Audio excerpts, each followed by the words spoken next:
evening update for the campfire, November 14th, 2018, 1801 or 6:01 p.m. I'm going to start off with the current acreage is at 138,000 acres, 35% contained. Total personnel assigned to the fire, 5,473. Citizens evacuated, we're still holding at 52,000. Citizens in shelters, 1,385, 1,385. Our current numbers on damaged or destroyed structures as of 1,800. Single family residence, damaged, 115. Destroyed, 8,650. Multiple residents, damaged, 13. Destroyed, 106. Mixed commercial residential, damaged, 0. Destroyed, 4. Non-residential commercial properties, damaged, 48. Destroyed, 260. Other minor structures, damaged, 41. Destroyed, 1,301. Which brings our grand total of damaged structures to date to 217. And our total destroyed structures to date to 10,321. I'd like to bring up our operations section chief.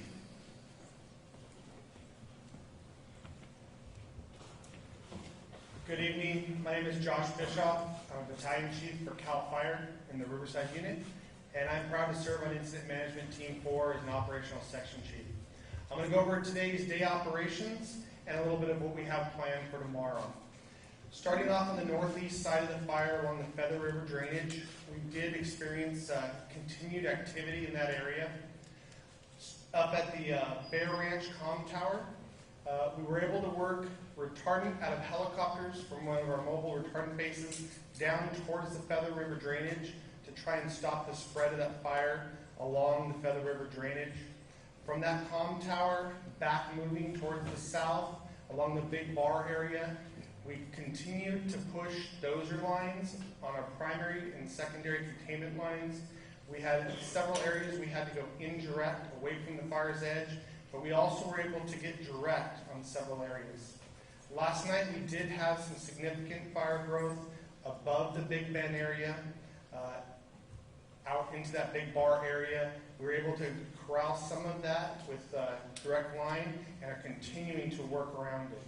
The lower part of Big Bend continues to be a challenge in the steep terrain. We continue to try and find options to push down to the river's edge. However, that area is extremely steep, extremely rocky, and is proving to be very challenging. In the Bloomer Hill area, we had a lot of continued success. The upper part of Bloomer Hill, we were able to mop up, patrol, and start to go in and seek and destroy any hot spots. The lower part of Bloomer Hill, we continued to finish all the hand line, and we are waiting for the right opportunity to do a small firing operation to tie the lower part of Bloomer Hill in. Across on the Cherokee side, we were able to do some significant line construction. We did have a small slop over in the Cherokee area last night that we were able to continue to push down to the river's edge, and are currently doing a firing operation to try and tie that into the river. Along the bottom part of the 99 corridor, everything was in mop-up and patrol status. We continue to look for any hot spots, and everything is holding good. In the town of Paradise, Concow, and Magalia, there was a lot of work done in there today to find hot spots and extinguish any hazards. Up along the Santos Ranch area, and from Helltown to Nimshoe, we continued that line. We were able to tie it in last night. The burning operation was successful, and currently we're doing mop-up and patrol down below Magalia. All the way through Magalia up into Sterling City was on mop-up and patrol today. From Sterling City, moving north and to the east, we experienced significant fire behavior today. It is still within our containment lines to the east of Sterling City. However, there is increased fire behavior up there. We're using bulldozers and hand crews to try and get around that area and corral it back out to the east. From there back down into the Feather River drainage, we continue to have success trying to cut indirect and direct fire line, and we've found a few opportunities to get the fire from the top back down into the Feather River drainage. That area is very steep and challenging. For tomorrow, we'll continue some of the burning operations we have planned and try and tie in those sections that I described that are challenging us, specifically up in the Big Bar area. That'll be our focus for tomorrow. Thank you very much.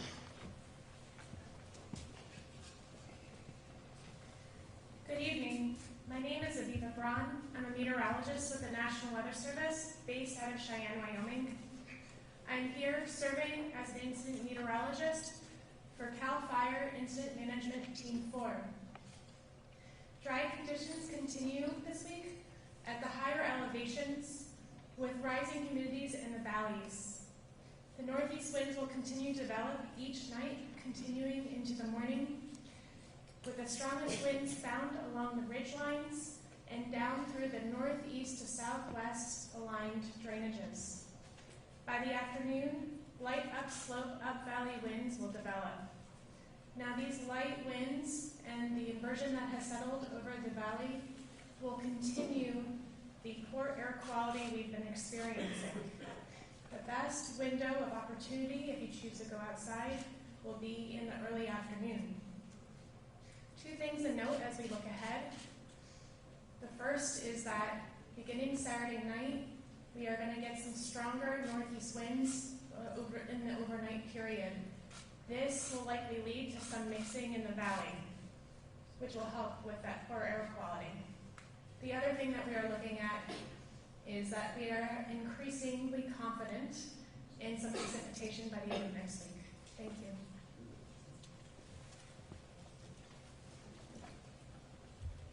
Good evening. My name is Brent Newman. I'm the commander of CHP's Valley Division based in Sacramento, which also has jurisdiction over Butte County, including the Chico and Norville CHP offices.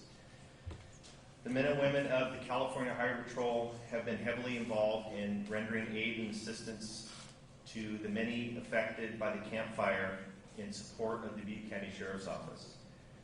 We are staffing roadside checkpoints in many locations, and our officers very much feel the burden that is placed on the many residents who have been displaced, whose worlds have been turned upside down. Some of those very officers, just like officers from the police department and sheriff's department, have lost their own homes in this horrific fire. The task faced by Sheriff Corey Honey, the county's chief law enforcement officer, is substantial, perhaps unprecedented, as his department renders law enforcement services throughout Butte County, including the deeply affected areas of Polga, Concal, and Magalia, not to mention Paradise.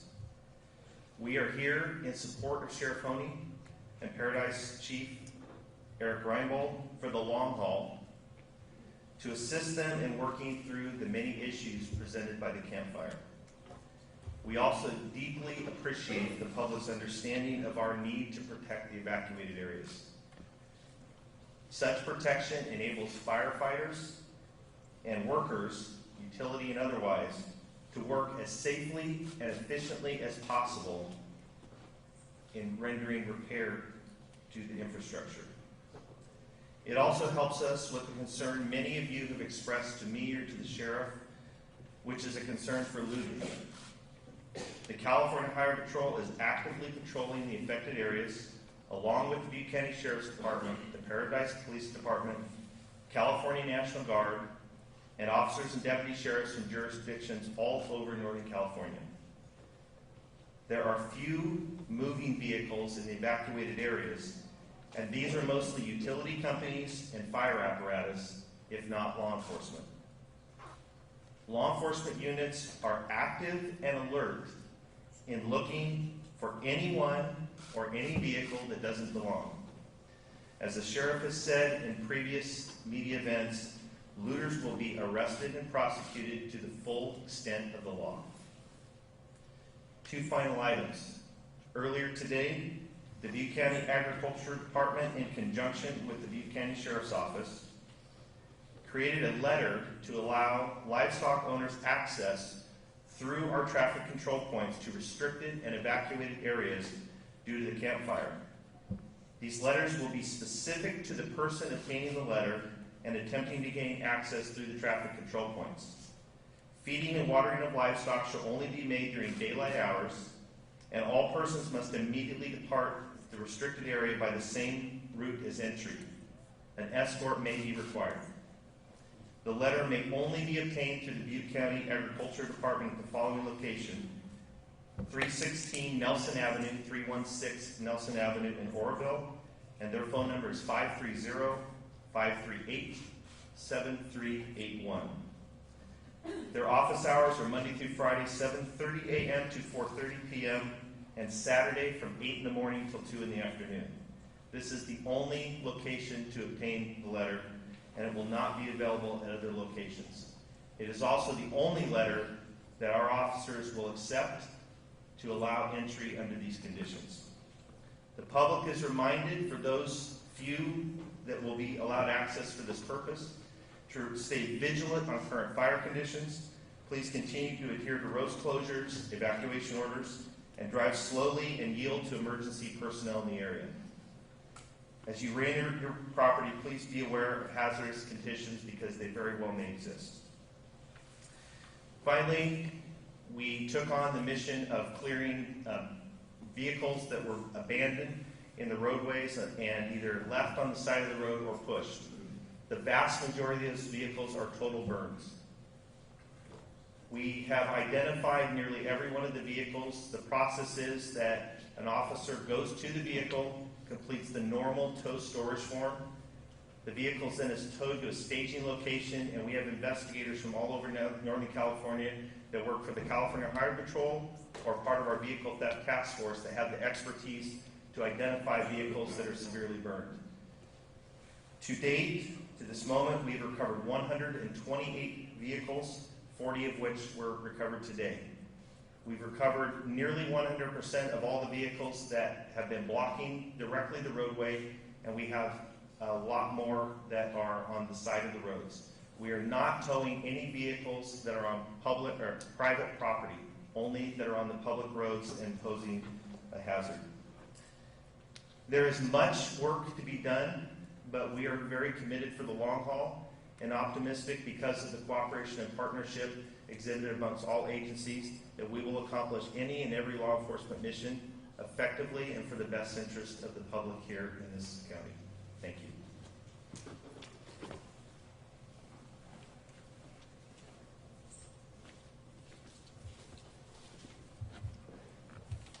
Good evening, everybody. I've been asked to speak up, so if it seems like I'm yelling at you, I apologize. It's in order to accommodate that request. As you know, my name is Corey Honey, and I'm the Sheriff and Coroner of Butte County. As I have said on my previous presentations, the information that I'm about to provide to you is the most up-to-date information that I have. This is still an emergency situation. It's still an evolving situation. We're continuing to gather new information, and over time, what I've told you today may change or may have to be clarified. I want to start by talking a little bit about what Chief Newman told you. I want to tell you really how much support we've gotten from all of our law enforcement partners, and certainly the National Guard. But Chief Newman and I have been working very, very closely together, and I'm very grateful for his assistance in taking on some of the missions with regard to traffic control, as well as removing the vehicles. And I would have to echo all of his sentiments and statement with regard to our ongoing effort to keep people out of the area, because one, it's not safe, and two, we are trying desperately to protect the property of the people in there. And when there's more people in there than there should be, that makes that much more difficult. And so I would again ask for your patience, not only in terms of when you make contact with the Highway Patrol officers at the checkpoints, please understand that they're doing a job, and there's no need to be rude to them. But also, when you call into our various departments and speak to our civilian staff and our dispatchers, they're doing their job, they're doing the best job they can, and I ask that you please be patient and at least civil to them when you talk to them.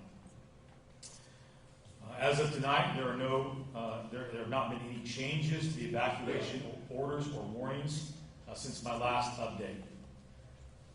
I have decided to keep the lobby of the Butte County Sheriff's Office closed for 2 more days. The reason for that is that we have ramped up our efforts to service the missing person call center. The staff that would normally be tasked with dealing with people coming in the lobby have been put to that task. I want to stay as focused on that effort as possible, and so we're going to keep the front lobby of the Sheriff's Office closed. As I've said in the past, we remain open for calls. You can still contact us by phone. We'll still answer emergency calls, and if there's a need for you to come to the Sheriff's Office to report something, you can go to the jail lobby. A lot of work has been done with regard to getting our efforts to find unaccounted for and missing persons further down the road. As I've told you, we set up our call center. We have brought a lot of resources in. That has been a pretty significant task. It's required us to set up workstations for them, get computers set up for them. So a lot of our support staff have been busy doing that kind of thing. I went down there today and checked in the call center and was pleased to see a significant number of law enforcement personnel from throughout the state manning those calls. Through our ongoing efforts, we have been able to locate or determine that over 200 people that we thought were missing or weren't accounted for are not. I think that's a pretty positive number. As of tonight, we currently have 130 people on our unaccounted for list, or persons who are unaccounted for. We released a partial list last night, and now we have that list up on our website. It is at the Butte County Sheriff's website. That can be accessed at www.buttecounty.net/sheriff corner. Tonight, it'll be updated, and the 130 names of those who are still unaccounted for will be listed. We would ask that people check that list to determine whether or not they are on it, because as I've said before, friends and family may have been unable to locate them and may have called our office to report them missing or unaccounted for. If you find your name on that list, please call my office and speak to one of our investigators to advise us that you are safe and well, and so that we can move on to other cases. You can call 538-6570 or 538-7544 or 538-7671, all with the 530 area code. If you have reported someone as missing or unaccounted for, and you have located them, we also ask you to call and let us know so that we can remove their name from that list. We're going to be working to update that list at least on a daily basis, and my sincere hope is that over time the list will get shorter and shorter and shorter until we've been able to account for everybody. Now moving to our ongoing effort to search for and recover human remains of those who perished in the fire. I brought in a significant number of resources to aid us in that endeavor. I've done that, as I said last night, because we want to be able to conduct as thorough a search as possible of those areas in as timely a fashion as possible, because we're very cognizant of the fact that people want to get back into the area. We're utilizing these resources to try to balance both of those competing interests. So today we brought in an additional 287 search and rescue personnel to assist with ground searches. They are joined by, that number includes 50 members of the California National Guard, That brings the total number of assets that we have, or resources that we have, helping us with these search to 461 individuals, including the ones we've already had. We've also begun to use cadaver dogs. At this point, we have 22 here working with these teams in an effort to locate remains. As I told you last night, we now have the ability, or we were planning on bringing in a rapid DNA system. I'm pleased to say that ANDE, A-N-D-E, Rapid DNA Identification System, is arriving here in Butte County. They're flying in from various parts of the country. They're bringing with them their system and the experts who can run it. And we're hopeful that that will expedite our efforts to identify remains and then locate or notify their next of kin. The folks from ANDE, working in conjunction with our Coroner's Branch and the California Department of Justice and the Sacramento County Coroner's Office and Board, are getting set up and putting the process in place, and they've already have the capability of beginning to collect samples from the general public or people who suspect that a loved one may have perished in the fire.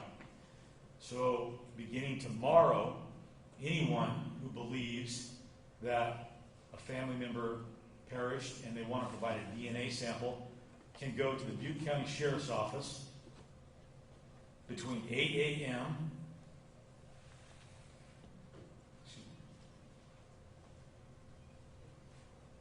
between the hours of 8 a.m. and 4 p.m.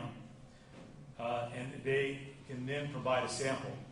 We're going to run that out of our lobby until such time as a family assistance center is set up or some other more appropriate location is set up. We will update you as time goes on to let you know where that process is taking place. And finally, again, the most difficult part of my job with regard to these particular briefings is to provide you with additional information about the human remains that were found. Today, during the course of our searches, an additional 8 human remains were recovered. That brings the total up to 56. All 8 of those human remains were found in the Paradise area. 6 were found inside structures. 2 were found outside of structures. Of the 56 human remains that we have tentatively identified 47 of them, but we are waiting on DNA confirmation, which we're hoping will be expedited by the fact that we brought in the rapid DNA system. And that is all the information that I have for you tonight. Thank you.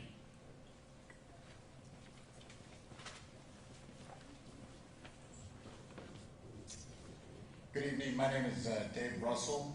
I'm a division chief in the Tehama Glen unit, and I serve as the incident commander for CAL FIRE IMT 4, along with the United States Forest Service, Butte County Sheriff's Office, and the Town of Paradise Police Department.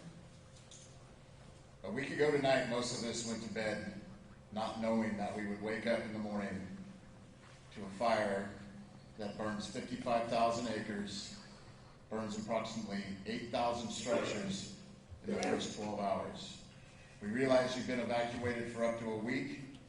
We appreciate your patience as we work through to make the area safe, while we still have a very challenging firefight ahead of us and some very rugged terrain. Thank you.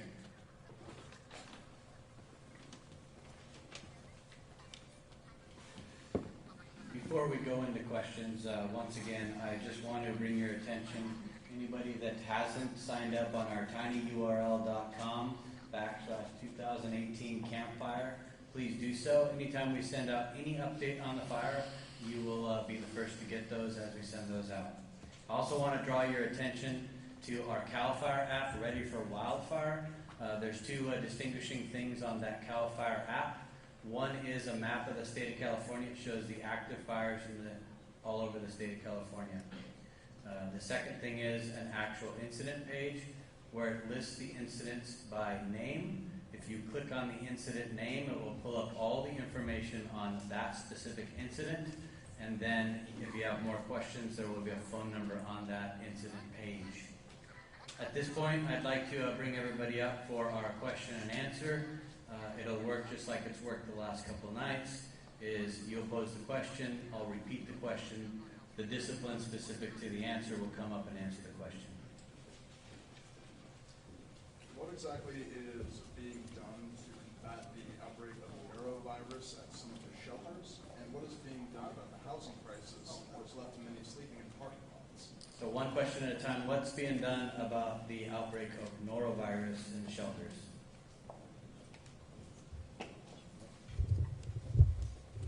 Good evening, Lisa Almaguer, Public Information Officer for Butte County Public Health. First of all, norovirus is not uncommon, especially this time of year. And it's especially not uncommon for a shelter situation where you have hundreds of people living in very close quarters. I can confirm lab confirmed norovirus at the Chico shelter, the neighborhood church. And what is being done, people who are ill have been taken to a separate location at the shelter and separated from people who are well. They have separate restroom facilities, and they are being cared for by public health nurses. And I'll come back to you for the second question. Yes. Hi.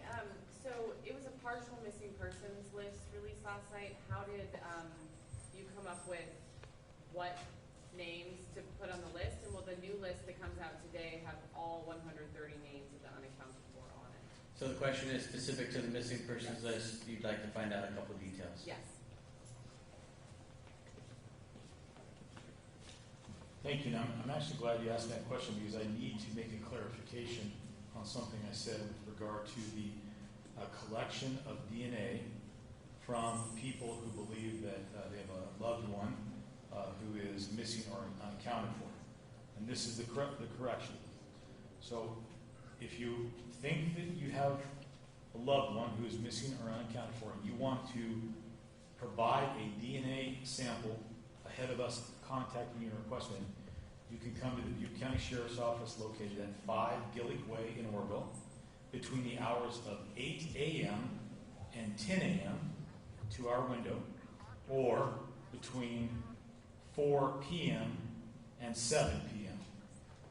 In between those times, we will be taking samples of family members who we have contacted and requested to come in. Now to your question. So that list is compiled by the people who have called in and reported friends or family as being missing or unaccounted for. Those names are put down on a list, and if we can't account for them, as we've done in nearly 200 instances, then they remain on that list until further investigation ultimately determines their whereabouts. Tonight, we should be able to we plan to put all 130 names up there. The reason that we only had 100 last night is because I wanted to start getting that process going, and we hadn't yet vetted everything. And I think that is important to note because this is not a scenario where you can wait for perfect in order to get going or moving forward. So I would rather do what we can to get out, especially when it comes to dealing with emergency situations or finding people. Other aspects of it, we may have to wait to get the information we need in order to go forward. Thank you. I was wondering, how long will the shelters be open? Is there an end date for that? And just also clarifying on the missing unaccounted for, is it 130 or 138? So let me do one at a time. So how long will do we anticipate the shelters to be open? Good evening, Casey Hatcher, Butte County Public Information Officer. We recognize that, as was noted earlier, you have now been out of your homes for nearly a week, and many people are staying in shelters. The shelters will continue to stay open as long as there is a need while people are evacuated and ultimately displaced from their homes. The Emergency Operations Center is working to put together a plan for a mid-range and then ultimately longer-term shelter need, as well as a housing task force. And maybe I'll just answer the housing question that I heard earlier. as well as a housing task force to work in conjunction with the town of Paradise, our partners in the state and federal government, to help get people into housing until they have an opportunity to rebuild.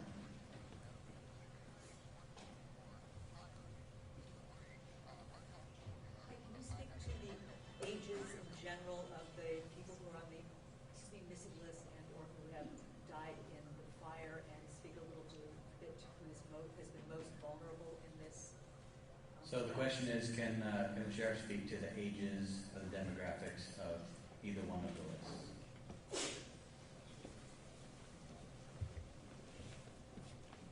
As to your first question, no, I don't have that information. As to that's the unaccounted for list you're asking for? Unaccounted for, Yeah. and also deceased. Okay, so we put that out, and I believe it includes the ages, so you can look on that and make that determination. In terms of the deceased, we've also put that information out as well. If you look at our prior press releases, you'll be able to get that. And who has been most vulnerable in this fire? I mean, In terms of getting away from the fire, in terms of being stuck? Any particular? I'm not even sure that,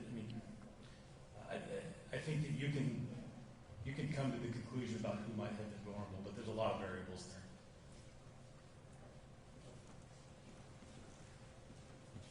I was wondering, this is a question for a number of people, but obviously it's been many days of really poor air quality, and I'm curious about the level of concern both for responders and people who are working on fire, and police officers and sheriff's deputies.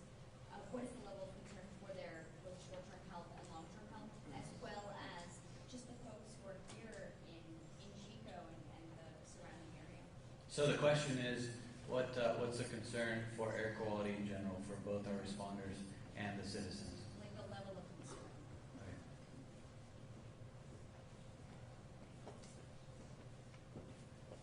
So the question is about the level of concern for the poor air quality. We're very concerned. The air quality is extremely unhealthy, and we're going on a week with this situation. With that said, I know we're working on putting together some information about some kind of short-term and longer-term public health effects with the poor air quality. But right now, the same preventative measures are being recommended. I know for our first responders, it's hard to say stay indoors. They are out in the field. So they do have personal protective equipment while they're out there. But for everybody else living in Chico, stay indoors as much as you can. And if you must go out, please use a properly fitting N95 mask. We do have information out on both the Butte County website and our social media channels.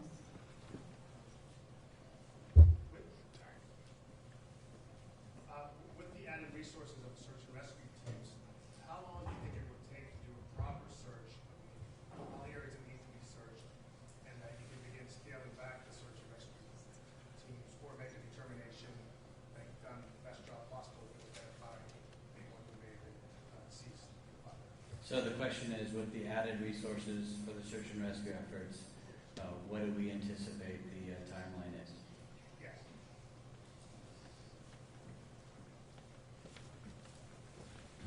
We're moving as fast as we can, and it will take as long as it takes. It's an important thing that we get right, but I understand the issue and I'm balancing competing interests. But if you get anyone based on 11 days? No, I won't.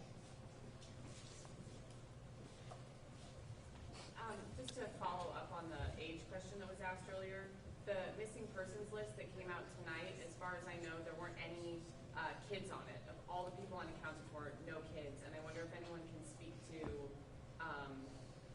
I guess, anyone has any theories or reasons why that might be, that there didn't appear to be any kids that went missing. So if I understand the question, you want to know if we can theorize why there's no children on the missing persons list. I don't think any of us are in a position where we're going to theorize or try to make assumptions on, especially questions like that. So we don't have an answer for that. We got word that there was an MRI machine at the Feather River hospital that had caught fire and burnt down along parts of the building that may have left behind radioactive material. Is there anyone that can verify whether or not that is true? So the question is specific to Feather River Hospital, right? And the MRI machine that may or may not have been burned during the fire.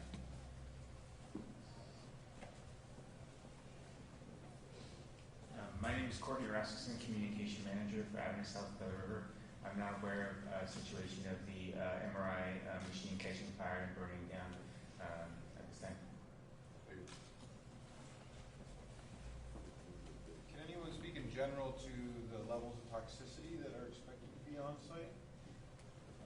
You just mean in the whole fire area? In general, are there like specifically dangerous areas that maybe that crews are not entering? Is there any, again, earlier someone asked about the question of long-term health issues. Certain areas I suppose might have extra precautions, or one might be inclined to wear more protective gear in certain areas than others. Is there any concern for workers and the public in regards to extremely toxic areas? So the question is specific to toxicity from the burn and destroyed structures in the area, and how is that affecting our rescue workers and could affect the public once we let them back in? Thank you for your question. The answer is everyone should be concerned about hazardous materials and the state of properties that have been destroyed by this fire. We delivered some information last night in regards to when access is open to these fire-affected areas and what people need to take into consideration, especially when it comes to the hazardous materials and the ash and debris as they go through and try to look for items. I don't want to speak for our firefighters and safety personnel, but they do these types of things, so they are a bit more prepared, and they do understand and know what they're getting into, but it's still hazardous for everyone, including them. Question for the sheriff. Is it possible, Sheriff, that given the severity of this fire, that some remains simply may never be recovered? So the question is it possible that some of the remains may never be recovered because of the severity of the fire? That is possible. Now that we're going on several days on this fire, and all of us have been in this room for several days now, how are emergency personnel, how are they doing in terms of fatigue and moving through this area and continuing their searches, continuing their jobs? How is it weighing on them, the severity of the gravity of this fire? I think it's fair to say that our firefighters, everybody looks at firefighters and law enforcement as way up here, and we literally we're just human beings like you are, so mentally we're still affected the same way that the general public's affected. We are very task-oriented, and so our firefighters and law enforcement professionals from all over the state of California really focus in on the task. And from hearing some of the stories here in base camp, out in the field, our firefighters and law enforcement professionals are committed to being with this community until the end. And we assure you that even though there might be some tough days ahead and some holidays ahead, we are going to continue to drive through this and do the best that we can for this community. I just want to follow up on the norovirus question. How many people are we talking about in the shelter that have been affected, and is it widespread or just a handful? So the question is, how many people are affected at the shelter that's infected? I'll be honest with you, I don't have that information. As you can imagine, it's a fluid situation in regards to how many people are ill, as norovirus spreads easily from person to person. I think the most important thing to understand right now is that we are taking every preventative measure that we can to reduce the spread of illness. Will there be have there been any discussions yet, will there be discussions about exit and entry points into Paradise in terms of many people will be quite a problem on a lot of roads in and out in an emergency or fire, and they think this has to be addressed before you. So the question is, in the future, will there be discussions on entry and exit points into Paradise for future disasters?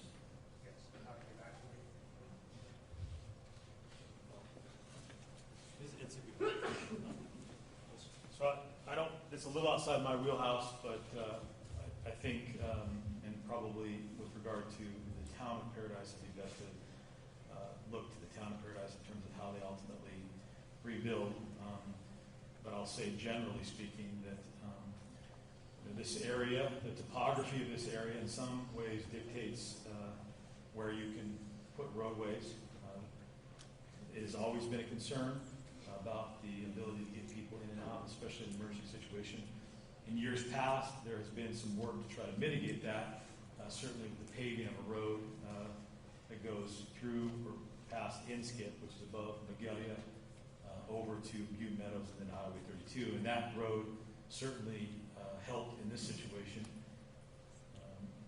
In the end, the strategies that were employed, both the paving of that roadway over to Butte Meadows, as well as the evacuation practices that we had, which involved turning those roadways out of Paradise into contraflow, saved tens of thousands of lives.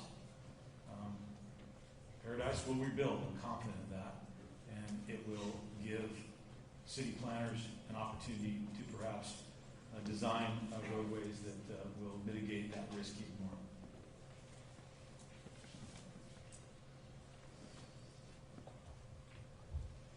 Is it the same wind conditions as the first day of the fire were to reappear? I mean, how difficult would that? How difficult would things be for firefighters in those types of conditions again? So, like today? Yeah, if that were to come around again, like if one were to say, "Oh my goodness, you know, a few days from now the winds were to pick up as bad again," like is that a huge concern? Or So if we had another wind event like we had the morning of the fire, how would that affect us in the next few days?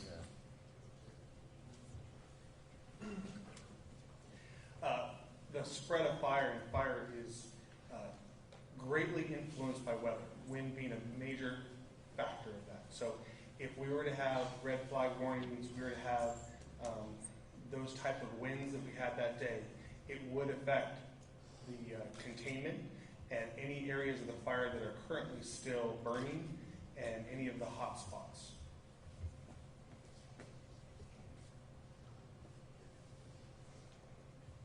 With the neurovirus issue, exactly how many patients have been infected and where did they get moved to? So with the neurovirus, how many patients were affected and where did they get moved to? Already asked that question. So as I just answered, I don't have that information as far as how many people are ill. They are not moved from the shelter. They are at the shelter, and they have been relocated to a part of the shelter where they're separate from people who are well.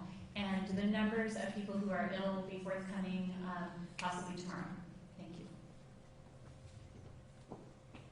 Okay, that concludes our press conference for tonight. We'll be back here at 18:01 tomorrow. Thank you very much.